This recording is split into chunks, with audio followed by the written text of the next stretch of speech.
আসসালামু আলাইকুম।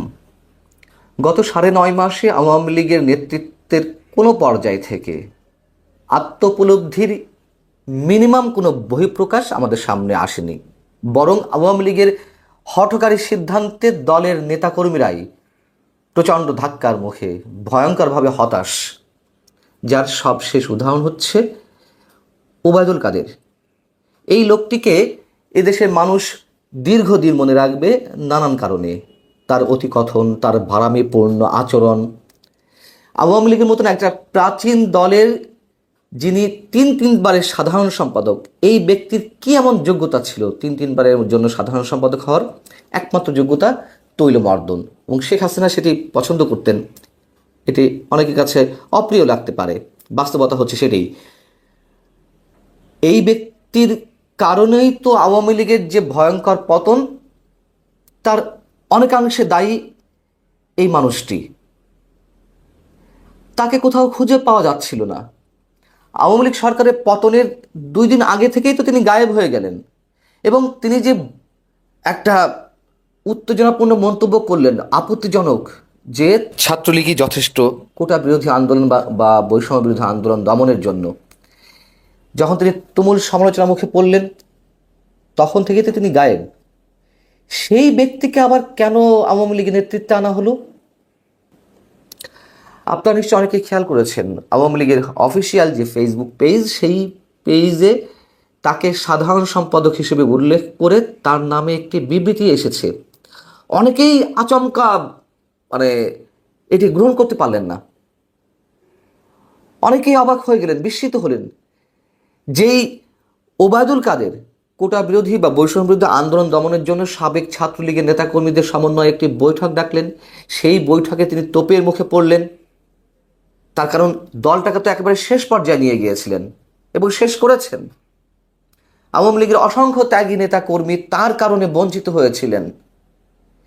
সেই ওবায়দুল কাদের যখন তোপের মুখে পড়লেন, তখন বৈঠকটি হলো না, এবং এই ব্যক্তিকে 5 আগস্টের পর থেকে কোথাও খুঁজে পাওয়া যাচ্ছিল না। মাত্র কদিন আগে সম্ভবত ভারতের একটি হসপিটালের সামনে তার একটি ছবি কেউ একজন তুলেছে, সেটি প্রকাশ হলো, এবং মনে করা হচ্ছিল যে আওয়ামী লীগ রিফাইন্ড হয়ে আসবে, আওয়ামী লীগ যাদের ভালো ইমেজ রয়েছে তাদেরকে সামনে নিয়ে আসবে। অথচ আমরা অবাক বিস্ময় লক্ষ্য করলাম, তার নামে একটি বিবৃতি এলো। শোনা যাচ্ছিল যে শেখ হাসিনা, তার সাথে তো কেউ যোগাযোগ করতেই পারছে না, এমনকি তিনি যেভাবে হোক এই মেসেজটি পৌঁছে দেওয়ার চেষ্টা করেছেন যে ওবায়দুল কাদের যেন কোনোভাবে তার সঙ্গে দেখা করার সুযোগ না পান। এমনকি এও শোনা যাচ্ছিল যে আওয়ামী লীগের মধ্যে যারা বিতর্কিত, যারা চরম দুর্নীতিবাজ, লুটেরা, গুম খুনের সঙ্গে জড়িত, সেই ব্যক্তিদের তালিকা করা হচ্ছে, এবং শেখ পরিবারের যারা নিজেদেরকে রাজন্য ব্যক্তি মনে করতেন, অঢেল ক্ষমতার অধিকারী ছিলেন, তাদেরকে সহ আর অন্যান্যদের নিয়ে যারা দুর্নীতিবাজ বা তুমুল বিতর্কিত, তাদের একটা তালিকা করা হচ্ছে, এদেরকে বাদ দেওয়া হবে, নানানভাবে শোনা যাচ্ছিল। বাদ দেওয়া তো দূরের কথা, ওবায়দুল কাদের মতন চরম বিতর্কিত ব্যক্তিকে আনতে হবে দলের বিবৃতি দেওয়ার জন্য। ওবায়দুল কাদের গত 23শে মে একটি বিবৃতি দিয়েছেন। সেই বিবৃতি আওয়ামী লীগের ফেসবুক পেজে আপলোড করা হয়েছে, যেখানে ওবায়দুল কাদের বলছেন যে ধ্বংসপ্রাপ্ত, ক্ষতবিক্ষত আর রক্তাক্ত এই বাংলাদেশকে নতুনভাবে গড়ার লক্ষ্যে রাষ্ট্রনায়ক শেখ হাসিনা আবার হাল ধরবেন। আওয়ামী লীগ ইতিহাস সৃষ্টিকারী দল, ফিনিক্স পাখির মতো ছাই অনেকবার আবার জেগে উঠেছে, সব ঠিক আছে, কিন্তু সবশেষ আওয়ামী লীগের নেতৃত্বে যারা ছিলেন, ওবায়দুল কাদের মতন যারা, তারা নেতৃত্বে থাকলে আর ফিনিক্স পাখির মতন বারবার জেগে ওঠা লাগবে না। আওয়ামী লীগের যে কবর রচনা হওয়ার, তা ওইভাবেই থাকবে, এটাই বাস্তবতা। ওবায়দুল কাদেরকে কতটা ঘৃণার সঙ্গে আওয়ামী লীগের নেতাকর্মীরা প্রত্যাখ্যান করছেন, তা তার ওই বিবৃতি বা ফেসবুক পেজে যেটি আপলোড করা হয়েছে তার কমেন্টে একটু চোখ বুলালেই দেখতে পারবেন যে আওয়ামী লীগের নেতাকর্মীরা কী বলছেন। সেখানে কেউ কমেন্ট করছেন, কাদিরা কোথায়, তারা দেশে পাঠান, ওনার মতো লোক দিয়ে আর আওয়ামী লীগকে ধ্বংস করবেন না। ও একটা মলম বিক্রেতা, সারা বছর চিল্লাইছে খেলা হবে খেলা হবে, যেই খেলা শুরু হয়েছে তখন ও পালাই গেছে। আরেকজন লিখছেন ওনাকে এত বিবৃতি দিয়ে বিভিন্ন স্টাইলে হাফ লেডিস মার্কার ছবি তুলে বেশি বেশি করে আপলোড দিতে বলুন, ব্যঙ্গ করে বলছেন। কেউ বলছেন আওয়ামী লীগে ওবায়দুল কাদের আবার যদি ফিরে আসে এবার দলীয় লোকজন নিয়ে জুতা পিটা করা হবে। কেউ কেউ বলছেন কাদেরকে বাদ দেওয়া না হলে আবারও ভয়াবহ পরিণত হবে। এখন একটু খোঁজ খবর নেওয়ার চেষ্টা করলাম যে কিভাবে তার এই বিবৃতিটি প্রকাশ পেল। অনেকে বলছেন যে এটি দলীয় সভানেত্রী শেখ হাসিনা জানতেন না বা জানেন না, এটি তার অগোচর হয়েছে, কেউ একজন অতি উৎসাহী হয়ে দিয়ে দিয়েছে। এসব কথাবার্তা আত্মপ্রবঞ্চনামূলক।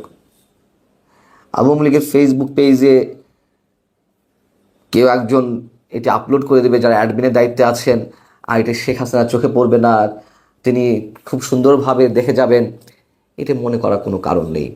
এটা অবশ্যই আমরা মনে করি শেখ হাসিনার নির্দেশেই হয়েছে, অথবা শেখ হাসিনার মৌন সমর্থন আছে।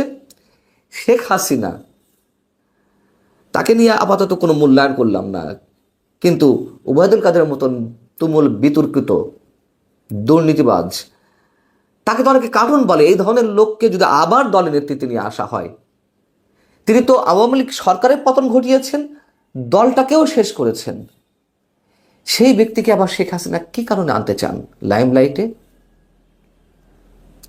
একটা মানুষের তো নানান ধরনের যোগ্যতা লাগে নেতৃত্ব দানের জন্য। ওবায়দুল কাদেরের কি ছিল?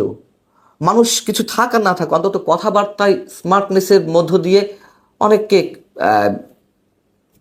কনভিন্স করতে পারেন। ওবায়দুল কাদের তো তাও ছিল না। তারপরও এই ব্যক্তি একাধিকবার তিনি দলের সাধারণ সম্পাদক হয়েছেন আওয়ামী লীগের মতন একটা প্রাচীন দলের। ভুল করছে আওয়ামী লীগ। সাধারণ মানুষের কাছে গ্রহণযোগ্যতা অর্জন করবে কি, বরং তাদের বিভিন্ন হঠকারী সিদ্ধান্তে ছিটকে পড়বে, এটাই বাস্তবতা। আওয়ামী লীগের জনপ্রিয়তা বাড়ছে যদি কেউ বলেন, সেটি বাড়ছে একমাত্র যেটি আমি আরও 8.5 মাস আগে বলে রেখেছিলাম, 5 আগস্টের সপ্তাহ দুয়েক পরেই। বৈষম্যবিরোধী ছাত্র আন্দোলনের নেতাকর্মীরা যেসব অপকর্ম করছে বা বিএনপির এখনকার যে চাঁদাবাজি, সেই জায়গা থেকে আওয়ামী লীগের প্রতি মানুষের সফট কর্নারের জায়গাটি বাড়ছে। এছাড়া আওয়ামী লীগ এই মুহূর্তে এমন কোনো ধরনের কাজ করেনি যাতে তার জনপ্রিয়তা বাড়বে। ভালো থাকুন সবাই। আল্লাহ। বিশেষ করে 2014 সনের আগে, ধরুন 2013 সনে যখন হেফাজতের 12 সনে হেফাজতের যে শাপলা চত্বরে মহাসমাবেশ হলো, ঠিক সেই সময় থেকেই নানা রকম গুঞ্জন শোনা যাচ্ছে সেনা শাসনের পক্ষে এবং শেখ হাসিনার বিপক্ষে। এবং যখন শেখ হাসিনার বলতে গেলে নির্বাচিত সরকার প্রধান হিসেবে, যার কোনো ভয় থাকার কথা নয়, মানে 2009 থেকে 2014 অবধি, ঠিক সেই সময়টিতেও তিনি সেনা শাসনের আতঙ্কগ্রস্ত ছিলেন। কারণও আছে, তার পরিবার যেভাবে খুন হয়েছে এবং সেনাবাহিনী থেকে পদচ্যুত বিপদগামী যাদেরকে বলা হয়, অবসরপ্রাপ্ত কিছু সামরিক কর্তা, তার সঙ্গে কর্তব্যরত সেনা কর্মকর্তাদের একটা যোগসাজশে 75-এর 15ই আগস্ট যে নির্মম হত্যাকাণ্ড ঘটেছে, এর ফলে শেখ হাসিনা ভয় পাবেন সেনাবাহিনীকে, এটাই স্বাভাবিক। তো 2014 সনের পর তিনি মূলত 24 সন পর্যন্ত যেটা চেষ্টা করেছেন পুলিশকে শক্তিশালী করার জন্য, পুলিশের হাতে তিনি মরণাস্ত্র তুলে দিয়েছেন এবং সেনাবাহিনীর বিকল্প শক্তি হিসেবে পুলিশকে তিনি গড়ে তোলার চেষ্টা করেছেন।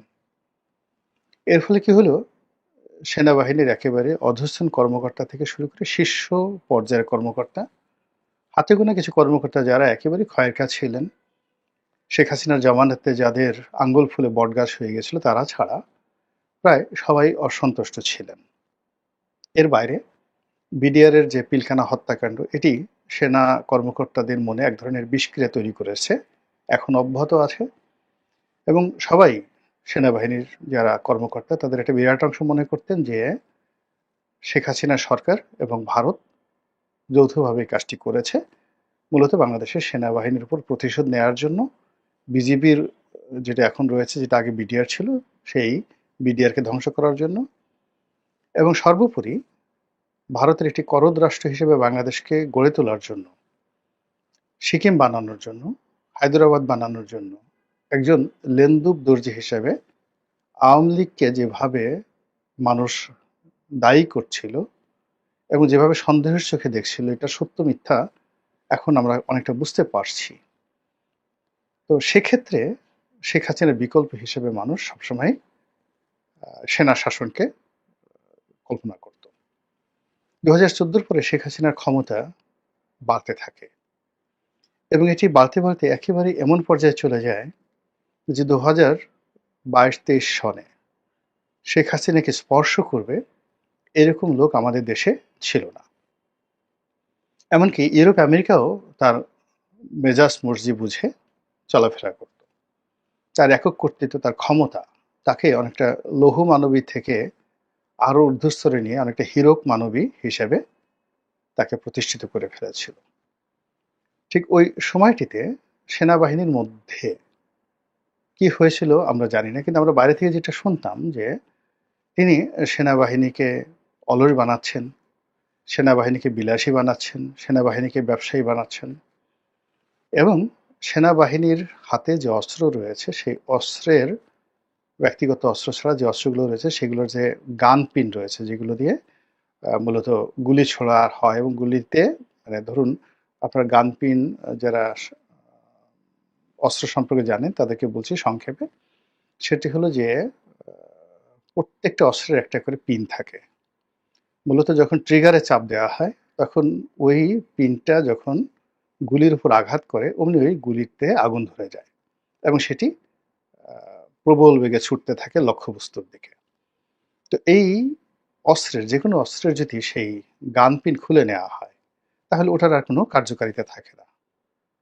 তো বাইরে যে গুজবটা ছড়িয়ে পড়েছিল যে সেনাবাহিনীর যত অস্ত্র রয়েছে সব অস্ত্রের যে গান পিন এটা শেখ হাসিনা খুলে নিয়েছে, এটা আমরা তখন বলতে পারিনি, কিন্তু এই কথাটা কিন্তু সব জায়গাতে ছড়িয়ে পড়েছিল। এবং সেনাবাহিনীকে 3 বেলা খাবার খাইয়ে, দামি দামি গাড়ি দিয়ে, তারপরে তাদেরকে লেফট রাইট কম করতে হবে, ইচ্ছা করলে ছুটি নিয়ে বিদেশে যেতে পারবে, লোন পাবে, প্লট পাবে, এরপরে তারা যদি ইচ্ছা করে বেল্ট নাও পড়তে পারে, এরকম যে বিধান অপশন নাল করে দেওয়ার ফলে কি হলো, তাদের মধ্যে প্রফেশনালিজম বা দক্ষতা এটা অনেক কমে যায়। আর এরকম যখন একটা অবস্থা হয় তখন অনায়াসে বিদেশি দখলদার বাহিনী বা ভারত, এমনকি মায়ানমারের আর্মি, তারা যদি বাংলাদেশের সঙ্গে যুদ্ধ করতে চায় তাহলে আমাদের সেনাবাহিনীর ভয় পাওয়া ছাড়া আর কোনো কারণ থাকবে না। তো এরকম যখন একটা অবস্থা চলছে তখন সবাই আমরা ধরে নিয়েছি যে সেনাবাহিনী হয়তো বিদ্রোহ করবে। এটা সেনাবাহিনী মেনে নিতে পারে না। উর্দির একটা বিষয় থাকে, অস্ত্রের একটা বিষয় থাকে, ট্রেনিং এর একটা বিষয় থাকে। তো সেনাবাহিনীর যে ট্রেনিংটা এটা মূলত তো ভারতকে টার্গেট করে করা হয়। তো সেই ভারতের দাবিদারি করার জন্য তো সেনাবাহিনী তৈরি হয়নি। এটা সেনাবাহিনীর সদস্যরা কখনো মেনে নেবে না। এরকম একটা আশা নিয়ে আমরা সবসময় আশা করেছি যে শেখ হাসিনার সাথে যেহেতু বিএনপি পারছে না, জামাত পারছে না, রাজনৈতিক কোনো রকম সম্ভাবনা নাই। আমরা মানে আশা করেছি যে সেনা শাসন চলবে, সেনাবাহিনী আসবে, ৮-১০ বছর ৫ বছর ক্ষমতায় থাকবে, তারপর একটা নির্বাচন হবে এরকম, অথবা আকস্মিক কোনো ঘটনা ঘটবে, সেখানে শেখ হাসিনার মৃত্যু হতে পারে, বজ্রপাতে হতে পারে, ডায়রিয়াতে হতে পারে, নিউমোনিয়াতে হতে পারে। মধ্যে তো একবার একেবারে যত ইউটিউবার আছে সবাই মিলে ১০ গলায় বলা শুরু করলো যে শেখ হাসিনার ক্যান্সার হয়েছে এবং তিনি একেবারে 4th স্টেজে, মানে আর কদিন পরে মারা যাবেন। এভাবে খবর ছড়িয়ে দেওয়া হলো। এটা এক ধরনের ফ্রাস্ট্রেশন থেকে এই ঘটনাগুলো ঘটে। কিন্তু বাস্তবে দেখা গেল যে শেখ হাসিনার ক্যান্সার তো দূরের কথা, তিনি আরো শক্তিশালী হয়ে পড়েছেন। তো এরকম যখন সেনা শাসন নিয়ে বিভিন্ন ঠিক বুদ্ধিজীবী মহলে আলাপ আলোচনা হতো, তখন সবাই বলতেছে না রে ভাই, এই সেনা শাসন সম্ভব না। একটা সময় সেনা শাসন সারা দুনিয়াতে জনপ্রিয় ছিল, আমেরিকাই চাইতো সেনা শাসন হোক, বাংলাদেশেও হয়েছে এবং আমেরিকার হাত ছিল। যে কবারই সামরিক কু হয়েছে বাংলাদেশে ৩বার সামরিক কু হয়েছে এবং ৩বারই আমেরিকার মদদে হয়েছে। তো এখন আমেরিকা কৌশলগত কারণে চাচ্ছে না যে সামরিক শাসন আসুক। তো এই কারণে বাংলাদেশে আসলে সামরিক শাসন হবে না। তো এই কথা বলে আমরা মোটামুটি শুনে আমরা একেবারে হতাশ হয়ে যেতাম। সাধারণ মানুষ হতাশ হয়ে যেত এবং এভাবে শেখ হাসিনার জমানা চলে গেল। তো এখন আমেরিকার যে পলিসি, সেই পলিসি তারা এখন অর্থনৈতিক পলিসিতে চলে গেছে। যুদ্ধ এবং ক্ষমতা দখলের পলিসিতে তারা নেই। তারা ট্রেড পলিসিতে চলে গেছে। আর অন্যদিকে আমি এই গত ৬-৭ মাসে যেটা দেখলাম যে পৃথিবীতে আমেরিকা এবং ইউরোপকে যারা এই গত ৩-৪ বছরে ৫-৬ বছরে যারা চ্যালেঞ্জ জানিয়েছে এবং চ্যালেঞ্জ জানিয়ে বিস্ময়কর সফলতা অর্জন করেছে, তারা সবাই সামরিক শাসক। অভ্যুত্থান করেছে, সফল হয়েছে এবং নিজেদের দেশ থেকে পশ্চিমাদেরকে এবং আমেরিকাদেরকে ৪৮ ঘন্টা নয়, মাত্র ১২ ঘন্টার নোটিশে তল্পি তল্পা সহ সেই তাদের দেশ থেকে তাদেরকে তাড়িয়ে দিয়েছে। তারপর তারা বিশ্বব্যাংক এবং IMF-কে তাড়িয়ে দিয়েছে, সম্পূর্ণ তাড়িয়ে দিয়েছে। কোনো কোনো দেশ ফ্রান্সকে, যারা ফ্রান্সের কলোনি ছিল, আফ্রিকার বেশিরভাগ দেশ ফ্রান্সের কলোনি ছিল, তারা রীতিমতো ফ্রান্সকে অ্যাবান্ডন করে দিয়েছে এবং এত বড় ঝুঁকি নিয়েছে যেটা ইদানিং আমি পড়াশোনা করে একেবারে পাগল হয়ে গেছে যে হাউ ইট ইজ পসিবল। যেমন প্রেসিডেন্ট ইব্রাহিম বুরকিনা ফাসোর এই গত ২.৫ বছর যাবত যিনি চালাচ্ছেন, তো তিনি যখন প্রথম এখানে পরপর দুটো কু হলো। ফার্স্ট কু হলো ফ্রান্সের যে তাবেদার সরকার, তাকে উচ্ছেদ করার জন্য একজন লেফটেন্যান্ট কর্নেল শাসন করলেন, মানে কু ঘটালেন। কিন্তু তিনি আসলে এই এখন ইউনূস সরকারের মতো এরকম অনেকটা ব্যর্থ হলেন। তার জমানাতে দেখা গেল যে সেই আগের যে দুর্নীতি ছিল, অনিয়ম ছিল, সেটা আরো বহুগুণে বেড়ে গেল। ফলে সেনাবাহিনীর মধ্যে কাউন্টার একটা কু হলো এবং একজন ক্যাপ্টেন, আপনি বোঝার চেষ্টা করুন, বুরকিনা ফাসো বাংলাদেশের দ্বিগুণের চেয়ে বেশি আয়তনে, লোক সংখ্যা ২.২ কোটি। তো কাজেই এটা একটা অনেক বড় দেশ এবং পৃথিবীর অন্যতম স্বর্ণ উৎপাদনকারী একটি দেশ। ফ্রান্সের কলোনি ছিল এবং তাদের প্রায় $10 বিলিয়ন রিজার্ভ পুরোটাই ফ্রান্সে ছিল। তাদের ভাষা, জাতীয় ভাষা ফরাসি এবং তাদের যে মুদ্রা, সেটা হলো ফ্রান্সের মুদ্রা। তাদের নিজস্ব কোনো ছাপানোর মুদ্রাও ছিল না। তো এই অবস্থায় যখন ইব্রাহিম সে ক্যাপ্টেন হয়ে সেই অভ্যুত্থান ঘটালো এবং নিজে প্রেসিডেন্ট হয়ে বসলো, তখন প্রথম যে কাজটি করা হলো সেটি হলো তার সমস্ত রিজার্ভগুলো আটকে দেওয়া হলো, ফ্রান্স আটকে দিল।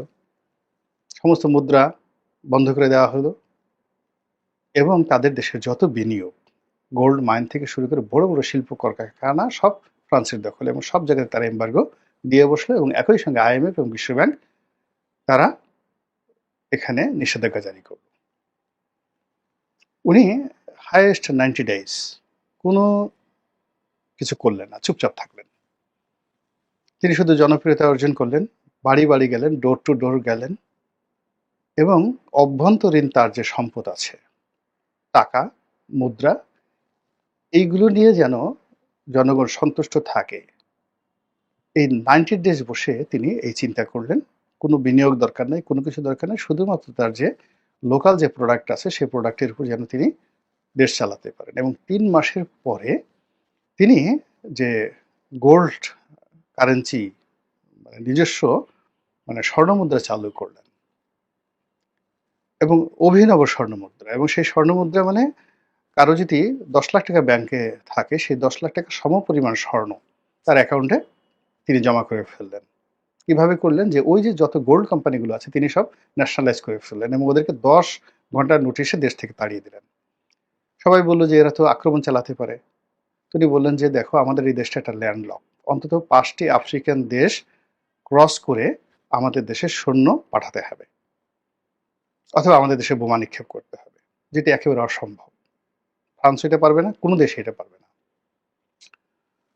তো তাকে খুন করার জন্য আমেরিকার লোক ভাড়া করলো, মোসাদ ভাড়া করলো, ফ্রান্স ভাড়া করলো, কিন্তু তিনি সবগুলো কু তিনি ঠেকিয়ে দিলেন। এমনকি তার পরিবার পরিজনকে তিনি অজ্ঞাত স্থানে নিয়ে গেলেন এবং 3 মাসের মধ্যে পুরো দেশকে তিনি যেভাবে 180 ডিগ্রি অ্যাঙ্গেলে উল্টে দিলেন এবং তার এই মডেলটি আবার করলো কি, তার পাশের আশেপাশে যে প্রায় আরও 5টি আফ্রিকান দেশ রয়েছে তারাও এটা গ্রহণ করলো। এবং এই যে জায়ারে, মালে, এই সকল দেশগুলো এখন তার মডেল অনুসরণ করছে। এখন তিনি এই পৃথিবীতে এই মুহূর্তে সবচেয়ে সাকসেসফুল রাষ্ট্রনায়কের নাম হলো ইব্রাহিম, প্রেসিডেন্ট ইব্রাহিম তারোরে। তো তিনি তার বয়স কত, 32 বছর, 33 বছর সামরিক শাসক। এবং একইভাবে আফ্রিকার এই মুহূর্তে অন্য দিকে বুর্কিনা ফাসো ছাড়া আরও 4-5টি দেশে সামরিক শাসন চলছে এবং সবাই সফল, এই একইভাবে প্রচণ্ডভাবে সফল। এবং আপনারা জানেন যে আফ্রিকার অন্য দেশ মিশর, দীর্ঘদিন ধরে সামরিক শাসন চলছে, তারাও সফল। বিশ্বের সবচেয়ে আরবের মধ্যে মধ্যপ্রাচ্যের মধ্যে সবচেয়ে বড় সেনাবাহিনী এবং ধনী বাহিনী নিয়ে তারা সামরিক শাসন চালাচ্ছে। তারপরে লিবিয়া, অন্য দেশ লিবিয়া, সেখানেও প্রকারান্তে মিলিটারি শাসন চলছে। পাকিস্তানে মিলিটারি শাসন চলছে, থাইল্যান্ডে মিলিটারি শাসন চলছে, মায়ানমারে মিলিটারি শাসন চলছে। এবং ইউরোপের অন্যান্য যে দেশগুলো আছে, নাইজেরিয়া, প্রায় সব জায়গাতে কিন্তু সামরিক শাসন চলছে। এবং এই শাসনগুলো, এখন যে শাসনগুলো চলছে, প্রায় সব শাসনগুলোই একমাত্র মিশর ছাড়া সমস্ত সামরিক শাসনগুলো ইউরোপ এবং আমেরিকা, তার সঙ্গে সঙ্গে বিশ্বব্যাংক এবং IMF-কে চ্যালেঞ্জ জানিয়ে তারা তাদের দেশের যে উন্নয়ন একেবারে 180 ডিগ্রি অ্যাঙ্গেলে নিয়ে এমন একটা জায়গাতে তারা নিয়ে গেছে। গত 3 বছরে তাদের যে জিডিপি, তাদের যে ডেভেলপমেন্ট, এর সঙ্গে আসলে আমেরিকা, ইউরোপের কোনো দেশের উন্নয়নের তুলনা করা যায় না।